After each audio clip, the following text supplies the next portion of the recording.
enfoque en esta charla es justamente entender cómo se mueve el mundo de la privacidad de datos en términos de regulación, en términos de necesidades, en términos de capacidades que probablemente debe tener la compañía o la organización donde estamos y las capacidades también de los profesionales que se desempeñan atendiendo las necesidades de privacidad y protección de información.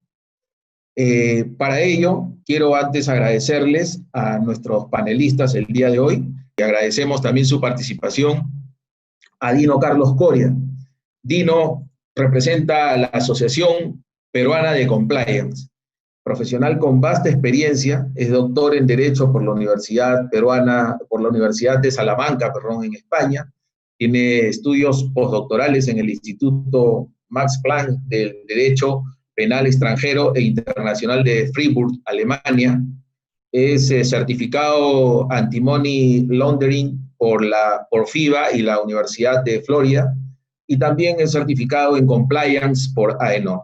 Tiene una vasta experiencia en temas relacionados con la privacidad y la protección de información. Gracias, Dino, por su participación. Me gustaría invitar a Carlos a que complemente esta parte de los desafíos que tenemos en el manejo de la privacidad de datos, ¿no? Claro. Muchas gracias también a Isaca por la invitación, a Pirina Guisado y también a ti, Guillermo Segarra, por tenerme en cuenta en este grupo. También saludar a mis colegas y amigos Mario Zúñiga, Juan Diego y a Pedro por digamos, compartir conmigo este panel, ¿no? Yo tengo algunos comentarios complementarios, ¿no? Creo que hay un punto de partida que tomar en cuenta, ¿no? Que es que acá en el Perú tenemos todavía una conciencia muy débil en materia de protección de datos personales. Pese a que tenemos una ley que ya tiene algunos años y existe una autoridad en materia de protección de datos que funciona con el Ministerio de Justicia, son pocas las decisiones que se han emitido, son pocas las, digamos, resoluciones que puedan generar una práctica constante y sostenida en el tiempo en materia de protección de datos personales. Y esto está reflejado en el tema del COVID-19, porque si vemos el tema desde el punto de vista internacional, la lucha contra el COVID ha seguido básicamente dos rutas, ¿no? La primera es la ruta que han seguido los países del Asia, donde existe una débil protección de datos personales, prácticamente no se considera un derecho humano, y es por esa razón que en China, en Japón, en Corea del Sur, o incluso extendiendo al Medio Oriente, en Israel, las aplicaciones para lo que es el seguimiento y geolocalización de los posibles infectados y su círculo de influencia, es decir, su círculo de infección, ha sido una de las herramientas exitosas para el control de la pandemia. Podríamos decir, en cierto modo, de que ha habido una suerte de contención algorítmica de la pandemia a través de este tipo de aplicaciones que además forman parte de todo un sistema, no es solamente la aplicación, es una aplicación que va de la mano con la participación de los ciudadanos que, digamos, se conectan a la aplicación, pero además con el sistema de lo que es la videovigilancia y, digamos, uso de rayos infrarrojos para detectar a las personas que están enfermas o a las personas que pueden tener una alta temperatura en los lugares públicos, ¿no? Claro, todo esto es posible en un mundo con un sistema débil de protección de datos personales.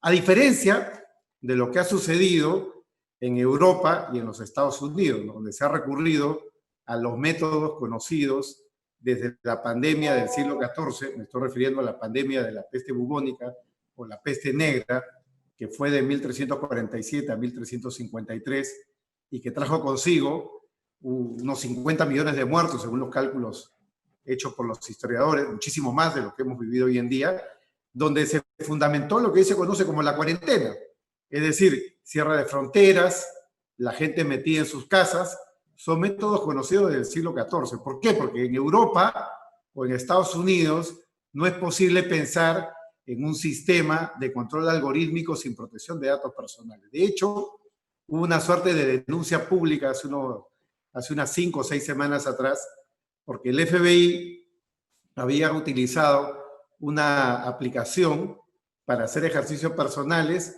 como una forma de conexión para poder hacer seguimiento a las personas en cuanto a su salud.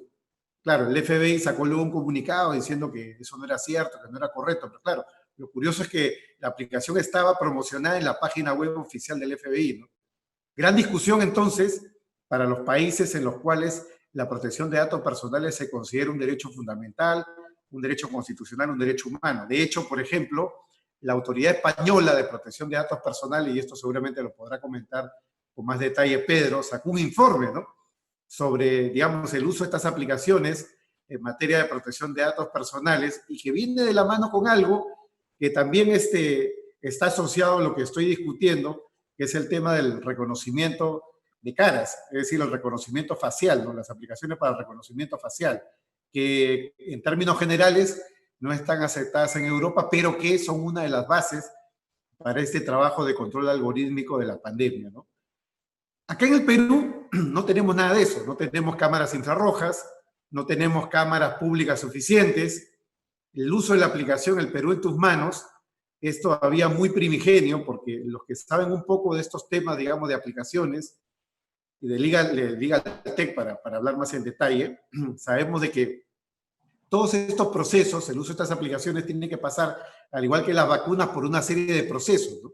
Uno de ellos es el User Experience, a través del cual se utiliza la aplicación y se van viendo cuáles son los fallos. Pero claro, como esto se está construyendo sobre la marcha, acá lo que tenemos no es más que haber soportado la cuarentena con toda la discusión sobre la eficacia que ha tenido o no ha tenido en estos tiempos, una suerte de ver la vida pasar, como se dice, ¿no?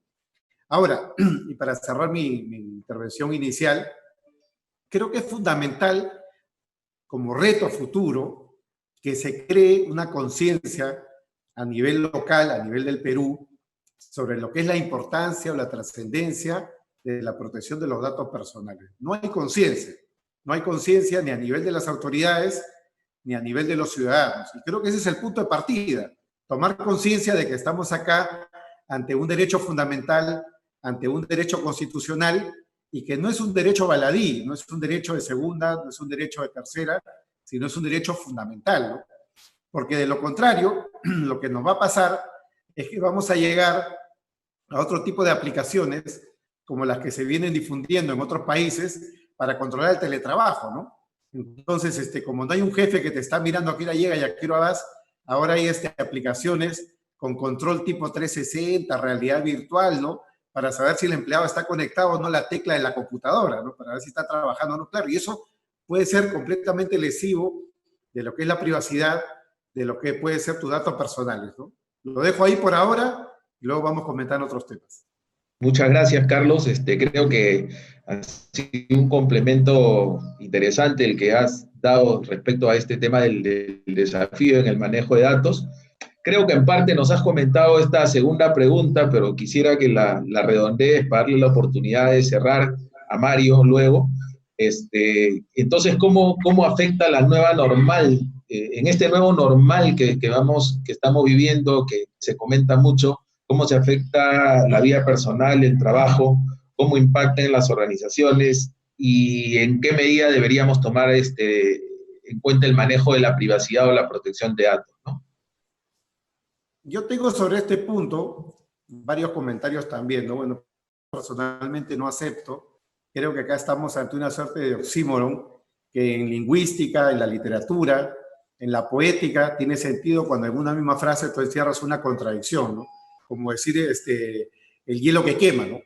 O decir el fuego que apaga, ¿no? Entonces, acá hablar del nuevo normal es un poco extraño para mí porque lo que está normalizado no es nuevo, ¿no? Entonces no puede haber algo que sea normal, pero que se considere como nuevo, que no se ha sentado, digamos, en el reflejo popular, ¿no? Pero esto no pasaría para mí de ser una cuestión puramente gramatical, puramente lingüística, si es que no viniera de la mano con algo que en la psicología se denomina la mentalidad estática, ¿no?, el fixed mindset, o lo que podríamos denominar también el priming effect, es decir, cuando las palabras o las frases están asociadas a una forma de comportamiento, ¿no? Cómo moldear el comportamiento a través del uso de las palabras. Y yo siento, sinceramente, que esta categoría del nuevo normal es una forma, hay veces, de evadir las cosas que están enfrente de nosotros. Nos hablamos, por ejemplo, del nuevo normal porque hay teletrabajo, porque hay un uso intenso de la tecnología. Bueno, hasta donde yo sé, el trabajo a distancia tiene un nombre, que no es el nuevo normal, sino es el teletrabajo, ¿no? o el trabajo virtual o el trabajo telemático, ¿no? La muerte de la distancia, como decía un profesor del Massachusetts Institute of Technology, el MIT, ¿no? O si estamos hablando del uso intensivo de las tecnologías, a eso le llamamos transformación digital, a eso no le tenemos que llamar el nuevo normal, ¿no? Que la pandemia ha intensificado el teletrabajo, que la pandemia ha intensificado el uso de la tecnología, es algo seguramente esperado, ¿no? 4 profesores chilenos se reunieron en el mes de abril para discutir si es que en verdad iba a haber un nuevo normal o iba a haber un mundo después del coronavirus, ¿no? Yo personalmente destaco lo que dijo el profesor Carlos Peña González, me coincido plenamente con él, filósofo, rector de la Universidad Diego Portales, cuando sostenía que en verdad el mundo va a seguir siendo el mismo, cambiarán algunos hábitos, vamos a seguir viajando, vamos a seguir yendo a restaurantes, nos vamos a seguir reuniendo. Es decir, los riesgos, volviendo sobre nuestro tema para lo que es la privacidad de datos, va a seguir siendo los riesgos de siempre, ¿no? Yo creo que hay que hacer algunos ajustes al sistema de compliance en materia de protección de datos personales, pero no es que estamos, digamos, ante una gran transformación, no es que estamos ante un mundo distinto. Si pensamos en términos de compliance, la gramática universal de compliance, que es la norma ISO 19600, o la que se ha publicado ahora en mayo, ¿no? Que es la ISO 31022 en materia de administración de riesgos legales, esa gramática universal es la del compliance, es la que se ha aplicado antes de la pandemia, durante la pandemia y se va a aplicar después de la pandemia, ¿no? Entonces, creo que en verdad acá, ya concretando, digamos, sobre la pregunta y tratando de entrar hacia la respuesta, se trata de aplicar lo que ya conocemos, compliance en materia de protección de datos, ¿no? Los que están dedicados a la protección de datos, evidentemente reclaman una parcela de su disciplina, ¿no? Dicen, bueno, protección de datos no es compliance, ¿no? Bueno, lo mismo dicen los de tax compliance, lo mismo dicen lo que hacen compliance en materia de derecho del trabajo. Todos podemos reclamar una parcela y los penalistas también podemos reclamar y decir que el criminal compliance no es compliance, ¿no? Pero al final del día, el compliance no es una ciencia, el compliance es una serie de protocolos, una serie de prácticas, y ahí me he referido a la ISO 37001, la 19600, ahora la 31022, etcétera, etcétera. Podemos remitirnos a muchas normas protocolares, ¿no? Pero digamos, las herramientas están dadas, mapas de riesgos, y yo creo que en este entorno digital, donde ha habido una transformación en lo que es la casa-oficina, la oficina-casa, creo que los retos en materia de privacidad de datos están claros, ¿no? Se trata de, por un lado, destacar los beneficios del teletrabajo. El teletrabajo debe de continuar, debe de impulsarse, debe de intensificarse, pero eso de la mano con lo que es protección de datos, ¿no? Y ahí entramos a una delgada línea que lamentablemente ya no es compliance, sino es de derecho, el tema de ponderación de derechos o ponderación de intereses, ¿no? Hay mucho, y Mario, que es abogado, me puede acompañar en la reflexión, hay mucho escrito en materia constitucional sobre lo que son los límites a los derechos fundamentales, ¿no? Cómo aplicamos el principio de ponderación, el principio de necesidad en sentido general, el principio de necesidad en sentido específico. Lo digo porque tenemos que enfrentar lo que seguramente se va a venir en los próximos tiempos con la intensificación del teletrabajo, ¿no? Que es la idea o el deseo del control del empleado. El empleado ya hace bastante trabajando en su casa, trabajará mucho, trabajará poco, el jefe evaluará sus rendimientos, pero el empleado tiene que empeñar su privacidad personal, el empleado tiene que tolerar estar frente a una cámara como lo que estoy haciendo yo ahorita para decir acá estoy trabajando, jefe, acá me estoy reportando, o estar conectado a un teclado que puede reportar en una aplicación para ver qué es lo que estoy escribiendo, en cuánto tiempo estoy escribiendo, en cuánto tiempo estoy conectado al teclado, porque la computadora está conectada a un algoritmo que le permite al empleador saber, por lo menos en términos generales, cuánto tiempo el empleado está sentado frente a la computadora, cuánto tiempo ha estado en la aplicación, digamos, de Facebook, Twitter, Instagram, Tinder, qué sé yo, y cuánto tiempo ha estado dedicado efectivamente al trabajo, ¿no?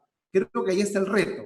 Y acá, como decía hace un rato, y con esto ya termino, nuestro punto de partida es construir la conciencia sobre la protección de datos personales.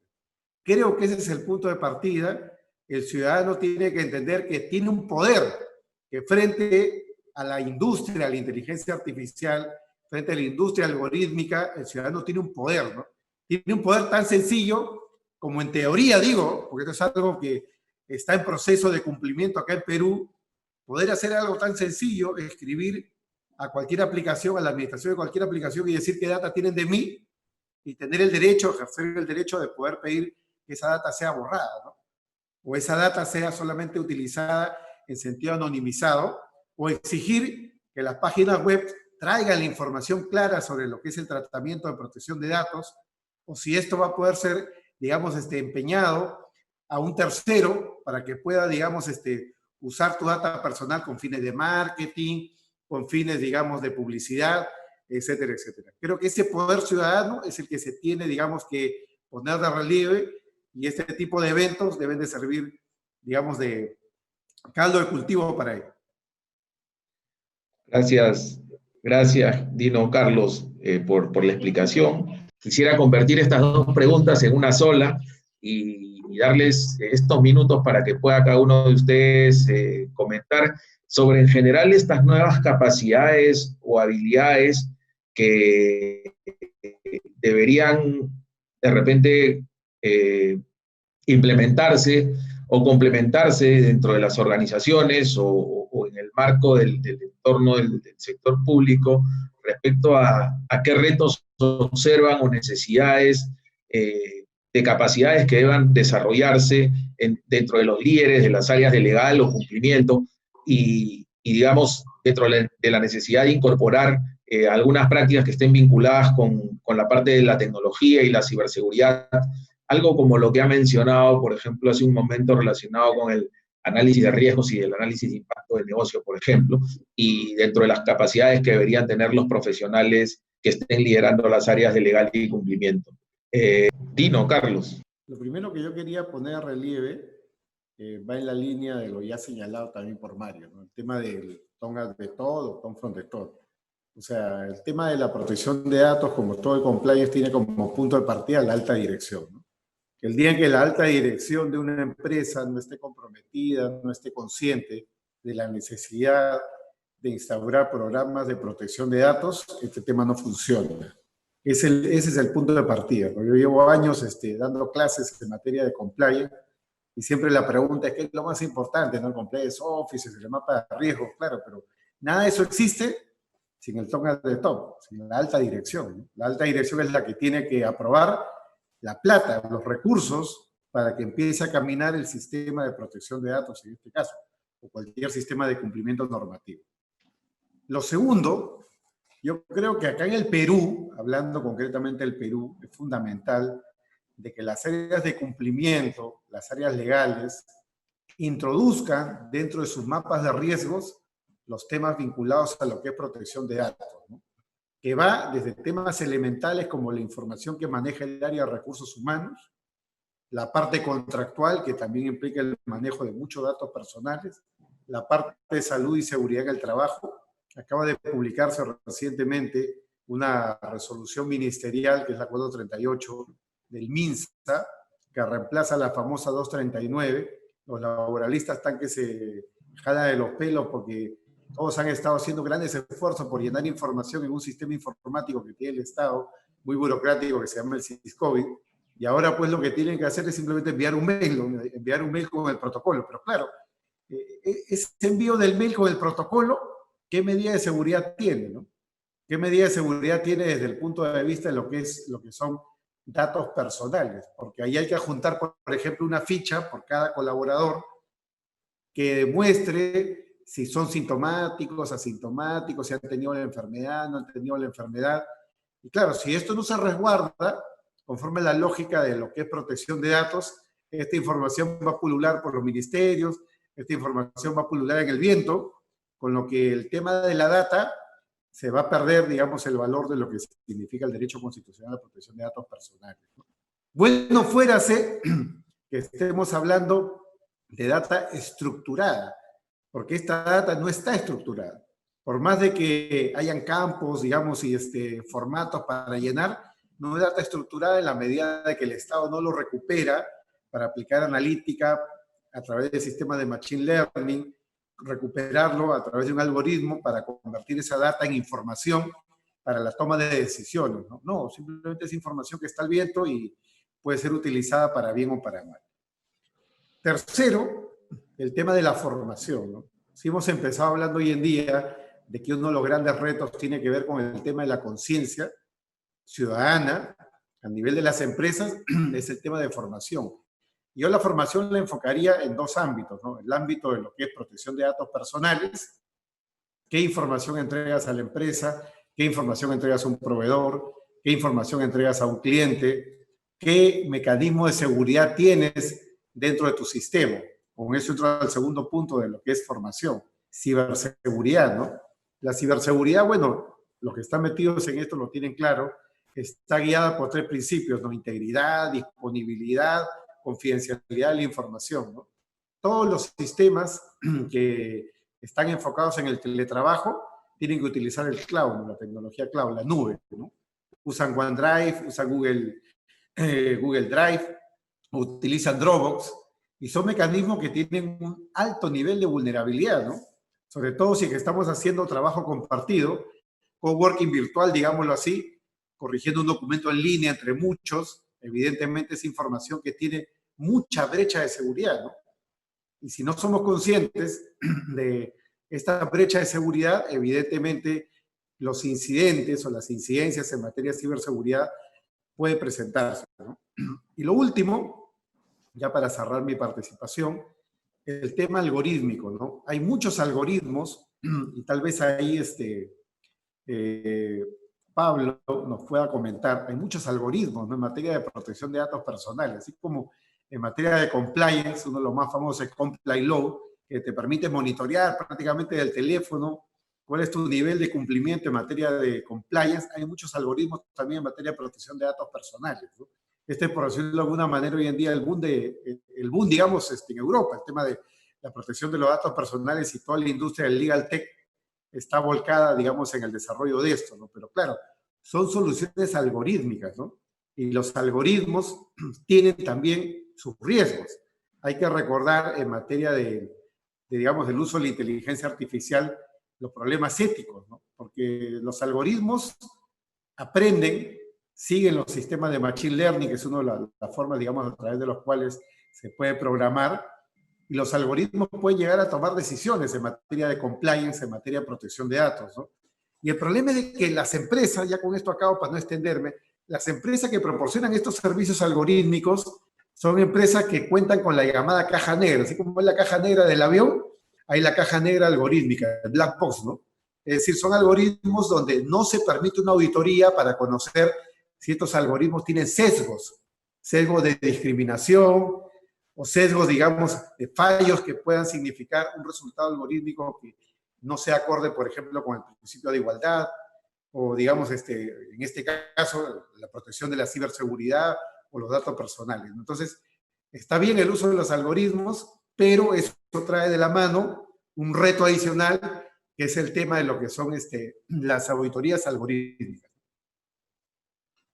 Gracias Dino Carlos por tu participación. Comentan si el Estado tiene algún mecanismo legal o, digamos, que le esté permitiendo ser tan intrusivo en la recolección de datos, pues obviamente marcado en un contexto de pandemia, y si posteriormente él tendrá las facultades para usar esta información cuando termine todo este tema del COVID-19 para otros fines. Yo puedo decir algo ahí sobre este tema y una discusión en verdad transnacional en relación a la capacidad de los estados de poder recoger toda esta información. Era lo que yo decía al principio, ¿no? El tema de la protección de datos y la fortaleza que puede haber en los distintos bloques o continentes, ¿no? Entonces, el punto es qué va a pasar en estos sistemas de recopilación de datos cuando acabe la pandemia. Y no es una pregunta baladí, ni es una pregunta teórica porque ya está ocurriendo. En China, el Estado chino ha empezado a utilizar la información captada en tiempos del COVID con la finalidad de establecer una calificación a las personas según sus hábitos de consumo, los lugares a donde van, los lugares a donde vienen, la ubicación geográfica que circulan, si van a un restaurante, si van a un supermercado, sus hábitos, usos y costumbres, ¿no? Y de acuerdo a ello, se ha estado estableciendo a través de esta aplicación una calificación. estamos hablando de información pública, información del Estado. O sea, no estamos hablando de información de privado, esto no es un tema de Facebook o LinkedIn, no, es un tema de información que maneja el Estado, ¿no? ¿Qué ha pasado en China? Pues nada, o sea, esto se ve como algo normal, porque como decía al principio, la conciencia ahí de la protección de datos personales es casi una entelequia, ¿no? Evidentemente, eso es impensable, tú me corregirás, Pablo, en Europa es impensable un sistema de esa naturaleza en Europa y seguramente en Estados Unidos. Y acá en Perú, seguramente igual los gremios, las asociaciones civiles, la sociedad civil reclamaría, ¿no? Pero para que vean, digamos, los riesgos que pueden estar detrás de estos sistemas que recolectan datos, ¿no? Recolectan datos y datos. Entonces, los famosos FANG, y hablando de lo que nosotros decidimos, Facebook, Apple, Netflix, ¿no? Google, son empresas que recopilan datos todo el tiempo que nosotros le proporcionamos, ¿no? Y creo que el sueño de lo que están dedicados a la protección de datos personales es llegar a un punto de la gobernanza de tu identidad digital, ¿no? De que tú puedas ser quien administra, digamos, soberanamente tu identidad digital en las redes, aplicando, digamos, los derechos que correspondan, ¿no? Mantener la información, recuperarla, borrarla, etc. Reiterarles mi agradecimiento, excelente participación. Muchísimas gracias por el tiempo que han compartido con nosotros. Los comprometemos en algún otro momento para invitarlos y tocar algún otro tema relacionado, tal vez más específico. Muchísimas gracias. Quedamos muy agradecidos con ustedes y gracias a todas las personas de la comunidad ISACA que nos han acompañado. Muchísimas gracias. Hasta pronto. Muchísimas gracias. Gracias a vosotros. Hasta luego.